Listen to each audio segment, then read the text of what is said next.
नमस्कार दोस्तों, स्वागत है आपका प्रतियोगिता हाउस यूट्यूब चैनल में। हम लोग पढ़ रहे हैं हिस्ट्री, और हिस्ट्री को हम लोगों ने शुरू किया है यूरोपियों के आगमन से। किस प्रकार से भारत में यूरोप व्यापारियों का आगमन होता है और किस प्रकार से वो भारत में अपना प्रभुत्व स्थापित करते हैं, किस प्रकार से कौन कौन से कंट्रीज, कौन कौन से व्यापारी भारत में आते हैं और किस प्रकार से वो भारत के व्यापार पर अपना अधिकार जमा लेते हैं। तो ये सब चीज़ें हम इस लेक्चर में पढ़ रहे हैं। पिछले लेक्चर में हमने पढ़ा था कि किस प्रकार से भारत का जो व्यापार है वो यूरोप के साथ कैसे होता था और अरब के साथ में भारत का व्यापार कैसे था, किन किन रास्तों के मार्ग से, किन किन रास्तों के माध्यम से अरब के साथ में, यानी अरब देशों के साथ में और यूरोप के देशों के साथ में भारत का व्यापार हुआ करता था। किस प्रकार से स्पेन और पुर्तगाल ने एक नया रास्ता खोज निकाला जब उसको ये लगा कि जो अरब का रास्ता है, अरब से होकर जो रास्ता जाता है उस पर मिस्र ने, यानी लाल सागर से होकर जो रास्ता जाता था और खाड़ी से होकर जो रास्ता गुजरता था व्यापार का, उस पर तुर्की ने अपना अधिकार जमा लिया है। तो उन्होंने क्या किया कि उस झगड़े से बचने के लिए और उस टैक्स से बचने के लिए उन्होंने एक नए रास्ते को खोज निकाला जिसको नाम दिया गया था केप ऑफ गुड होप। यानी बार्थोलोमो डियाज ने 1487 ईस्वी में, बार्थोलोमो डियाज ने 1487 ईस्वी में उत्तमासा अंतरीप या केप ऑफ गुड होप को खोज निकाला था। और उसी केप ऑफ गुड होप को तलाशते हुए, उसका पीछा करते हुए, उसको उसी खोज को आगे बढ़ाते हुए कोलंबस ने भारत में पहुंचने की कोशिश की, लेकिन भारत की खोज में वह पहुंच गया अमेरिका, और कोलंबस ने अमेरिका की खोज की 1494 ईस्वी में। ठीक है, इसी खोज को आगे बढ़ाते हुए फिर 1498 ईस्वी में वास्को डी गामा ने भारत को खोज निकाला, यानी भारत में पहुंचने का जो रास्ता है वो नया रास्ता खोज निकाला। ठीक है, केप ऑफ गुड होप को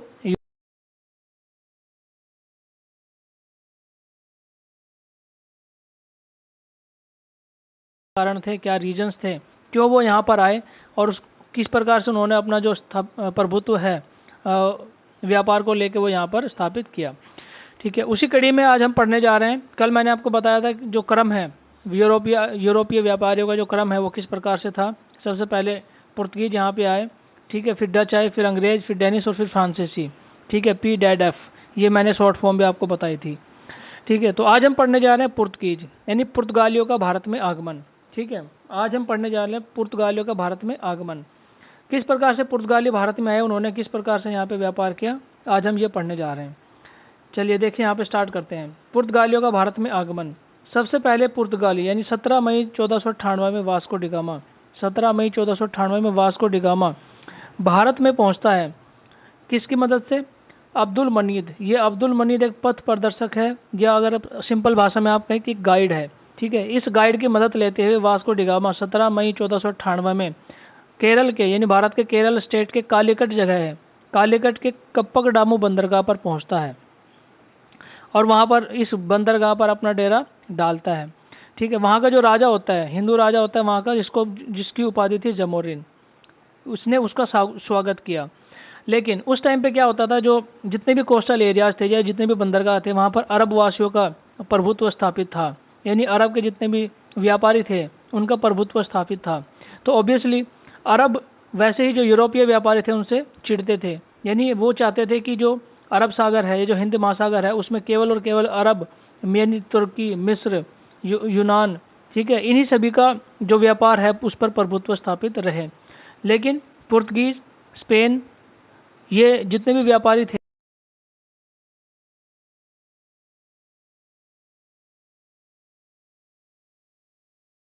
तो उसने जो जमोरिन है, यानी वहाँ का जो राजा था जिसकी उपाधि थी जमोरिन, उसको जमोरिन बोलते थे। ठीक है, तो उसने क्या किया, स्वागत किया। लेकिन वहाँ के जो अन्य व्यापारी थे उन्होंने उसका विरोध किया कि इसको यहाँ पर जगह मत दीजिए। ठीक है, लेकिन जो वहाँ का जो राजा था उसने उसका स्वागत किया, वास्को डी गामा का। ठीक है, देखिए आगे चलते हैं। फिर क्या है यहाँ पर, मसाले, यानी किस प्रकार की जो व्यापार था वो क्या करते थे। पुर्तगीज भारत से किस प्रकार का व्यापार किया करते थे, मसालों का, जड़ी बूटियों का व्यापार किया करते थे। ठीक है, और जो जमोरिन था, यानी राजा था, जो कालीकट का जो राजा था उस टाइम में, जमोरिन जिसकी उपाधि थी, उसने क्या किया, पुर्तगाल व्यापारियों को मसाले, जड़ी बूटी, ठीक है, इनको व्यापार करने की अनुमति प्रदान कर दी। यानी देखिए किस प्रकार से यूरोपियों की एंट्री भारत में होती है और उनकी एंट्री भारत में होती है और भारत में किस प्रकार से वो अपना प्रभुत्व स्थापित करेंगे व्यापार के ऊपर और फिर आगे फर्दर वहाँ के एडमिनिस्ट्रेशन के ऊपर भी, ये धीरे धीरे आपको समझ में आना स्टार्ट हो जाएगा। ठीक है, तो इस प्रकार से जो वहाँ का राजा था, कालीकट का जो राजा था, उसने मसाले और जड़ी बूटियाँ इनका व्यापार करने की अनुमति पुर्तगालियों को प्रदान कर दी। ठीक है, तो यहाँ से जब व्यापार करते थे पुर्तगाली, जब यहाँ से यानी भारत से इन मसालों का जड़ी बूटियों का व्यापार किया करते थे, तो उस टाइम पे क्या था, लिस्बन। ठीक है, यानी पुर्तगाल की राजधानी क्या है, लिस्बन। और लिस्बन में क्या हो गया, व्यापार का केंद्र बन गया। यानी पूरे यूरोप में सबसे ज़्यादा व्यापार पुर्तगाल किया करता था, इसलिए वहाँ पर जो सबसे व्यापार है वो सबसे ज़्यादा होने लगा, उनको लाभ भी सबसे ज़्यादा होने लगा। ठीक है, लगभग 60% लाभ होता था उनको उस टाइम में। ठीक है, तो वहाँ का जो राजा था मैनुअल फर्स्ट, यानी कहाँ का, पुर्तगाल का जो राजा था मैनुअल फर्स्ट, उसको वाणिज्य प्रधान की उपाधि भी प्रदान की गई। यानी वो व्यापार करने में सबसे आगे निकल गए। यूरोप के जितने भी कंट्रीज व्यापार कर रहे थे एशिया के साथ में, उन सब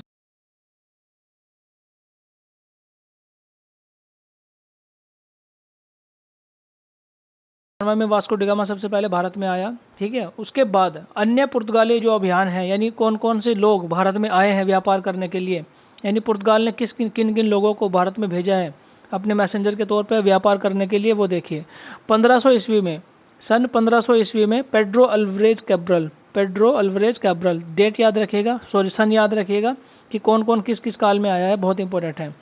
1500 ईस्वी में पेड्रो अल्वारेज कैब्रल, ये गवर्नर था, ये वायसराय था, ये वहाँ का यानी पुर्तगाल का, इसको भेजा वहाँ पर यानी भारत में व्यापार करने के लिए। उसके बाद आते हैं कौन, 1502 ईस्वी में वास्को डी गामा पुनः भारत आते हैं, यानी 1498 ईस्वी में भारत आए और फिर व्यापार के वहाँ पे व्यापार किया उन्होंने, उसके बाद वापस चले गए। लेकिन 1502 ईस्वी में वास्को डी गामा पुनः भारत आते हैं व्यापार करने के लिए। और 1503 ईस्वी में देखिए, 1503 ईस्वी में पुर्तगाली कोचीन में अपनी पहली फैक्ट्री बनाते हैं।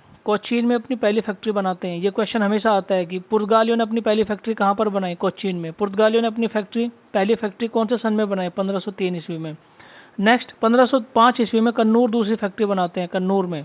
ठीक है, तो पुर्तगालियों ने दूसरी फैक्ट्री कहाँ बनाई, कन्नूर में। कौन से सन में, 1505 ईस्वी में, याद रखिएगा आप इनको। उसके बाद 1505 ईस्वी में फ्रांसिस्को डी अल्मीडा, ये बहुत ही इंपॉर्टेंट नाम है। 1505 ईस्वी में फ्रांसिस्को डी अल्मीडा भारत में आते हैं और फ्रांसिस्को डी अल्मीडा को प्रथम पुर्तगाली वायसराय बना दिया जाता है भारत के अंदर। यानी वायसराय क्यों बना दिया जाता है, यानी भारत के अंदर जब पुर्तगालियों का व्यापार फैलने लगा, केरल के अंदर, केरल के बाहर भी, जैसे यहाँ पे देखिए कोचीन के बाद कन्नूर, उसके अलावा और भी कई जगह थी जहाँ पर पुर्तगालियों का व्यापार फैल रहा था। तो उस पूरे व्यापार को कंट्रोल करने के लिए पुर्तगाली क्या करते हैं, एक व्यक्ति को भारत भेजते हैं जिसका नाम है फ्रांसिस्को डी अल्मीडा।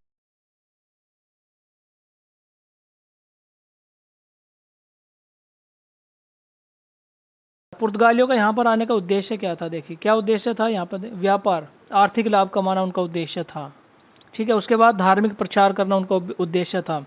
उसके बाद यूरोप के अंदर जो अन्य जितने भी कंट्रीज थे, जैसे वेनिस, जेनेवा या फिर स्पेन की अगर हम बात करें, उनसे कहीं आगे निकल जाने की एक होड़ थी, प्रतिस्पर्धा थी कि हम उनसे ज़्यादा अच्छा व्यापार करेंगे, ज़्यादा लाभ कमाएंगे, ज़्यादा डेवलपमेंट करेंगे। ठीक है, उसके बाद देखिए आगे चलते हैं। पुर्तगाली गवर्नर फिर कौन कौन से आते हैं, यानी 1 बाय 1 करके हम इनको डिस्कस करेंगे, कितने पुर्तगाली गवर्नर कौन कौन से सन में भारत आते हैं। सबसे पहले बात करते हैं, देखिए यहाँ पर फ्रांसिस्को डी अल्मीडा, बहुत इंपॉर्टेंट है। फ्रांसिस्को डी अल्मीडा 1505 से 1509 ईस्वी तक भारत में रहते हैं एज अ गवर्नर। इन्होंने एक यानी जब इनको भारत भेजा गया तो इनको बताया गया था कि आप भारत में जाकर इस प्रकार से अपना व्यापार स्थापित करेंगे ताकि पूरे के पूरे अरब सागर, पूरे हिंद महासागर और पूरे भारत में उनका जो व्यापार है वो स्थापित हो सके, यानी एकाधिकार हो सके। अरब वासियों को वहाँ से हटाना है, अन्य जितने भी कंट्रीज वहाँ पे व्यापार करते हैं उन सबसे ऊपर जाकर ज़्यादा लाभ कमाना है और ज़्यादा पूरे के पूरे व्यापार पर अपना प्रभुत्व स्थापित करना है।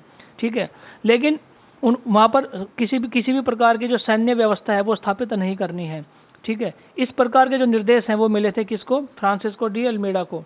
फ्रांसिस्को डी अल्मीडा ने इस प्रकार की अपनी पॉलिसी बनाई कि वो अपने सैन्य बल का प्रयोग नहीं करेगा, सैन्य बस्तियां स्थापित नहीं करेगा, दुर्ग नहीं बनाएगा, केवल और केवल क्या करेगा, व्यापार करेगा। ठीक है, इस प्रकार की जो पॉलिसी थी फ्रांसिस्को डी अल्मीडा की, उसको कहते थे blue water policy. Francisco de Almeida की इसी पॉलिसी को कहते थे ब्लू वाटर पॉलिसी। ठीक है, लेकिन फ्रांसिस्को डी अल्मीडा को लगा कि ऐसे काम चलने वाला नहीं है कि बिना बिना किसी अपने अपोजिट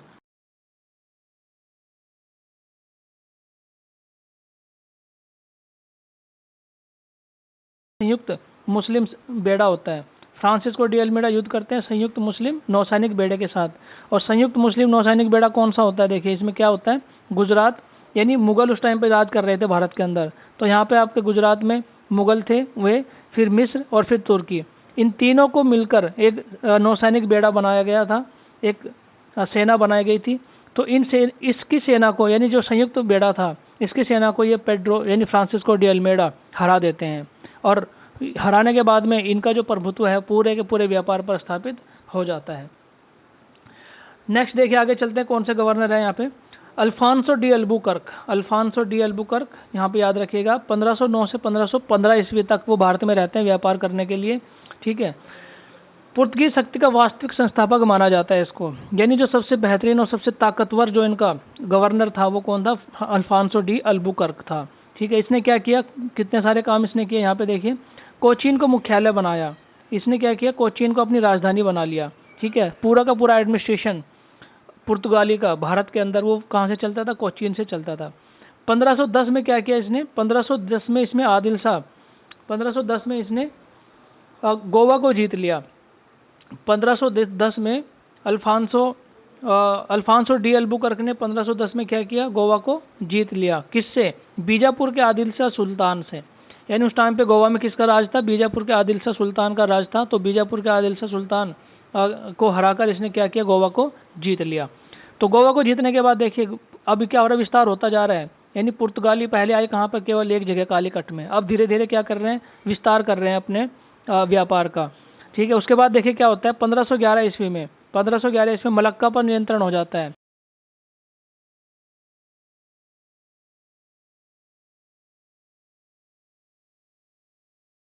दक्षिण पश्चिमी देश हैं जो जितने भी एशिया के, जैसे सिंगापुर, मलेशिया, ठीक है, थाईलैंड, म्यांमार, उसके बाद में जितने भी देश हैं इनके ऊपर केवल और केवल एक ही जगह से होकर व्यापार होता था, वो थी मलक्का स्टेट। ठीक है, तो जब मलक्का स्टेट पर पुर्तगालियों का नियंत्रण हो गया तो उस टाइम पर यानी ये माना जा रहा था कि मलक्का पर नियंत्रण होने के बाद में जितने भी दक्षिण एशियाई देश हैं उन सब के व्यापार पर, ठीक है, पुर्तगालियों का नियंत्रण हो गया।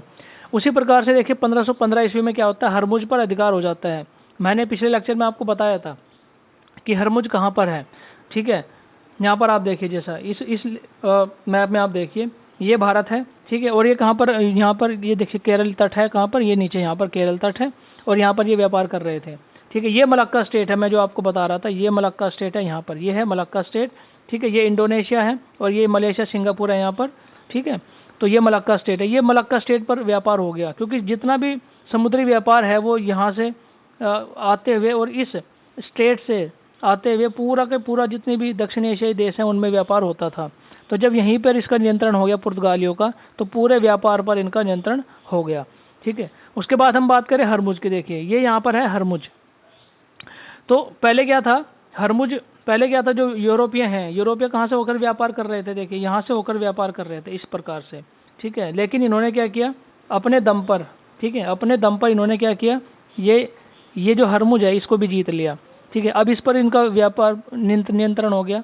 तो अब ये क्या कर सकते थे, अब ये यहाँ से होते हुए अपना व्यापार कर सकते थे यूरोप तक पहुँचने के लिए, जो पिछले लेक्चर में मैंने आपको समझाया था। ठीक है, तो इसको आप याद रखिएगा ध्यान से। तो ये दो चीज़ें यहाँ पर हो गई कि 1510 में गोवा जीत लिया, 1511 में मलक्का जीत लिया।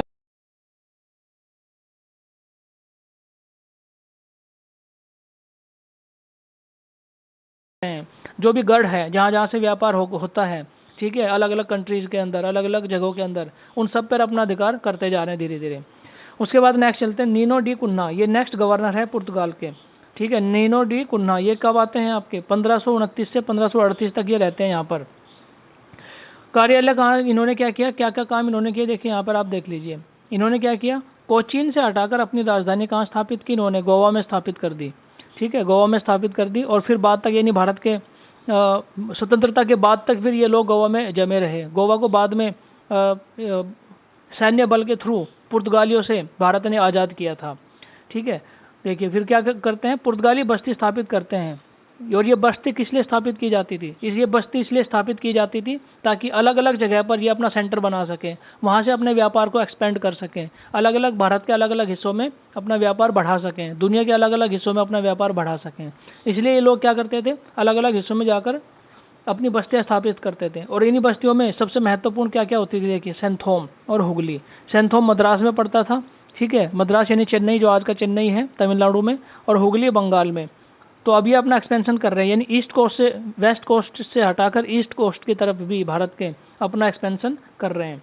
उसके बाद देखिए 1534 ईस्वी में बेसिन, 1534 में बेसिन में इन्होंने अपनी बस्ती स्थापित की और 1535 ईस्वी में दीव पर अपना अधिकार कर लिया, ठीक है। तो दीव पर जब इन्होंने अपना अधिकार किया तो एक व्यापार संधि के दौरान बहादुर शाह निनोडी कुंडा के पास पहुंचे और निनोडी कुंडा से इनकी एक वार्ता हो रही थी इस संधि को लेकर। लेकिन वहां पर क्या हुआ, एक जहाज के ऊपर ये मीटिंग हो रही थी, लेकिन जहाज क्या हुआ, जहाज से ये बहादुर शाह क्या गिरकर डूब गए और उनकी मृत्यु हो गई, ठीक है। तो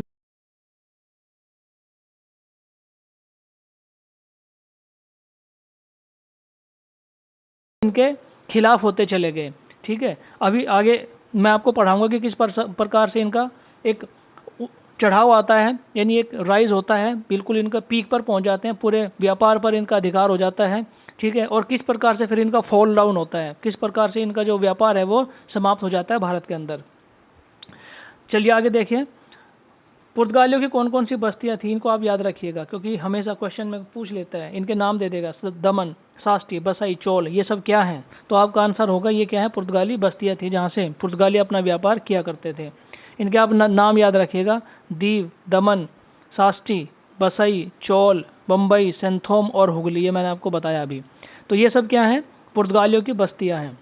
उसके बाद आगे कार्टेज, एक इनका सिस्टम था, कार्टेज आर्मेडा काफिला व्यवस्था। कार्टेज आर्मेडा काफिला व्यवस्था याद रखिएगा, इंपॉर्टेंट है, समझाता हूँ क्या होता है।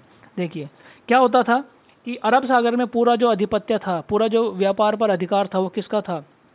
पुर्तगालियों का था। उस टाइम में हो चुका था पूरा, ठीक है। अरब वासियों को इन्होंने वहां से खदेड़ दिया, मिस्र को वहां से खदेड़ दिया, हरा दिया, ठीक है। तो पूरा अधिकार इन किसका हो गया? पुर्तगालियों का हो गया। अब क्या करते थे कि कोई भी व्यापार अगर वहां से होकर करेगा, यानी अगर मिस्र अपना व्यापार करना चाहता है भारत के साथ, अरब का कोई भी देश अगर अपना व्यापार करना चाहता है भारत के साथ, इवन दो भारत में जो मुगल सम्राट थे अगर वो भी अपना कोई सामान भेजना चाहते हैं या मंगाना चाहते हैं अरब से, ठीक है, तो ये क्या करते थे, वहाँ पर एक परमिट जारी करते थे, ठीक है। जिसको भी व्यापार करना है तो ये उसको एक परमिट जारी करेंगे और उस परमिट जारी करने के एवज में उनसे टैक्स वसूलते थे, ठीक है। वो कुछ पैसा लेकर ये परमिट देते थे और वो उनका जो जहाज है जब वो चलेगा, ठीक है, उनका जो काफिला जाएगा, यानी व्यापारियों का जो काफिला जाएगा, उनको एस्कॉर्ट करते थे, उनका सिक्योरिटी प्रदान करते थे, ठीक है, नाम की कि हाँ भाई हम आपको सिक्योरिटी प्रदान कर रहे हैं तो इसके एवज में आप हमें टैक्स दीजिए। इसी व्यवस्था को कहते थे कार्टेज आर्मेडा काफिला व्यवस्था। इंपॉर्टेंट है, याद रखिएगा। नेक्स्ट आगे चलते हैं। देखिए पुर्तगाली प्रभुत्व का पतन कैसे होता है, यहाँ पर देखिए बताया गया है। धार्मिक असहिष्णुता, यानी भारत में देखिए, भारत तो पहले से ही अनेक धर्मों का स्थान रहा है। भारत में बहुत सारे धार्मिक स्थल, बहुत सारे धर्म के स्थान हैं, बहुत सारे धर्म को मानने वाले लोग हैं। लेकिन जो पुर्तगाली लोग थे उन्होंने क्या किया, भारत में जितने भी धर्म थे उनका सम्मान नहीं किया, उनको दबाने की कोशिश की और अपना जो धर्म था ईसाई धर्म उसको ऊंचा उठाने की कोशिश करी, ठीक है। इससे क्या हुआ, वहाँ के जो लोग थे, यानी जहाँ जहाँ पर भी इन्होंने अपनी बस्तियाँ व्यापार स्थापित किया था, वहाँ के लोग इनसे क्या हो गए, नाराज हो गए, गुस्सा हो गए। इवन दो जो मुगल सम्राट थे इंडिया के अंदर या जो रीजनल राजा थे इंडिया के अंदर, वो भी इनसे नाराज होने लग गए, ठीक है। अच्छा, तो जिस देश में आप व्यापार कर रहे हैं उसी देश के राजा या उसी देश की जनता से अगर आपका नाराजगी हो जाएगी और आपकी जो अच्छी बात है वो अच्छी नहीं होगी, ठीक है, तो वहाँ पर सर्वाइव करना बहुत मुश्किल हो जाता है। यही एक बहुत बड़ा रीजन रहा कि पुर्तगाल में जो भारत में जो पुर्तगालियों का पतन होना शुरू हो गया। उसके बाद अन्य क्या रीजन थे, देखिए ब्राज़ील की खोज हो गई, यानी पुर्तगालियों ने ब्राज़ील को भी खोज निकाला। तो इनका जो फोकस है वो भारत से हटकर या एशियाई देशों से हटकर ब्राज़ील की तरफ चला गया कि आप अब यहाँ पर छोड़ते हैं, उधर अपना फोकस करते हैं अपने व्यापार के लिए। अच्छा, अभी क्या होने लग गया, धीरे धीरे पहले तो पुर्तगाली इंडिया में आए व्यापार करने के लिए या दक्षिण एशियाई देशों में व्यापार करने के लिए, क्योंकि दक्षिण एशियाई देशों में देखिए मसाले बहुत ज़्यादा पैदा होते थे, इंडिया के अंदर मसाले बहुत ज़्यादा पैदा होते थे, ठीक है। तो ये क्या हुआ कि पहले तो पुर्तगाली आ गए यहाँ पे व्यापार करने के लिए, लेकिन धीरे धीरे जो अन्य यूरोपीय देश थे जैसे डच, फ्रांसीसी, ये लोग भी भारत में आने लग गए अपना व्यापार स्थापित करने के लिए। तो अब जब ये व्यापार स्थापित करने के लिए यहाँ पर आए तो अब इनके बीच में क्या होने लगा, कंपटीशन हो गया, प्रतिस्पर्धा होने लगी, प्रतिद्वंदिता हुई डचों मतलब पुर्तगालियों की डचों के साथ और फिर अंग्रेजों के साथ, जिसके सामने फिर ये क्या हुआ, टिक नहीं पाए। उसके बाद देखिए परिणाम क्या होते हैं, फिर परिणाम क्या होते हैं, परिणाम ये होते हैं कि ये क्या करते हैं, धर्म परिवर्तन कराने की कोशिश की इन्होंने, यानी जितने भी यहाँ पे हिंदू थे मुसलमान थे उनको इन क्या किया, धर्म परिवर्तन कराने की कोशिश की पुर्तगालियों ने, जिससे वहाँ की जनता नाराज हो गई। ठीक है, और फिर वो क्या, उन्होंने क्या किया, जो उनके ओपोनेंट्स थे, ठीक है, जो उनके विरोधी थे, उनका साथ देना शुरू कर दिया। इसी क्रम में इन्होंने क्या किया, 1540 ईस्वी में गोवा के जितने भी मंदिर थे उन सबको नष्ट कर दिया। पुर्तगालियों ने गोवा में मंदिरों को नष्ट कर दिया। 1560 ईस्वी में गोवा और ईसाई धर्म में एक न्यायालय खोला गया वहाँ पर। ठीक है, ये कि अगर किसी भी प्रकार का कोई भी धार्मिक मामला आता है तो ये जो न्यायालय है ये उसको निपटाएगा, यानी भारत के धार्मिक न्यायालयों को, भारत के धार्मिक मामलों को ये न्यायालय निपटाता था गोवा के अंदर। ठीक है, तो इस प्रकार की जो घटनाएं थी वो भारतीयों को बिल्कुल पसंद नहीं आई। जो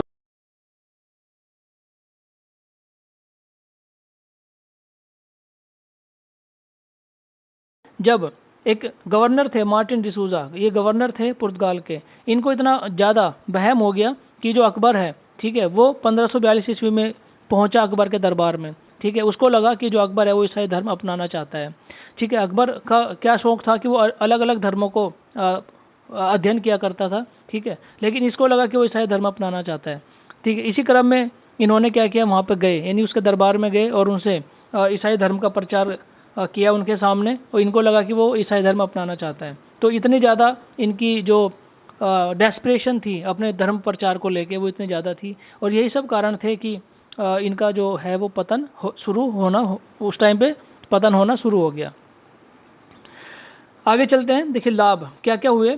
यानी जब ये इंडिया में आए, भारत में आए व्यापार करने के लिए, तो कुछ ना कुछ अच्छा भी हुआ होगा। तो उसके क्रम में क्या हुआ, देखिए हम भारत में आलू की खेती, मक्का की खेती, भारत में प्रिंटिंग प्रेस पुर्तगालियों ने स्टार्ट करी, भारत में अनानास की खेती, पपीता, बादाम, काजू, मूंगफली, शकरकंद, ये सब खेती, ये सब पुर्तगीज लेके आए यूरोप से भारत में उगाने के लिए, भारत में व्यापार करने के लिए। तो ये बहुत बड़ा योगदान रहा है पुर्तगालियों का भारत के अंदर। ठीक है, ये क्वेश्चन आ चुका है, देखिए मूंगफली, शकरकंद, काली मिर्च, मान लो इसमें से 3 ऑप्शन दे देगा कि इनमें से ये सब खेती भारत में किसने शुरू करी। ऑप्शन दे देगा आपको, पुर्तगालियों ने, डच ने, फ्रांसीसियों ने या अंग्रेजों ने। 4 ऑप्शन दे देगा, उसमें से आपको चूज करना है। तो इसलिए इनको याद रखना बहुत इंपॉर्टेंट है। तो देखिए इस प्रकार से आज हमने कंप्लीट किया है किसको, पुर्तगालियों को, यानी भारत में पुर्तगालियों का आगमन कैसे होता है, कैसे उनका राइज होता है, कैसे वो यहाँ पर अपना प्रभुत्व स्थापित करते हैं, उनको कौन कौन से गवर्नर हैं। ठीक है, उन्होंने कहाँ कहाँ पे व्यापार किया, कहाँ पर उन्होंने अपनी फैक्ट्री लगाई। ठीक है, किस किस सन में उन्होंने अपनी फैक्ट्री लगाई, क्रोनोलॉजिकल ऑर्डर भी आप याद रखिएगा।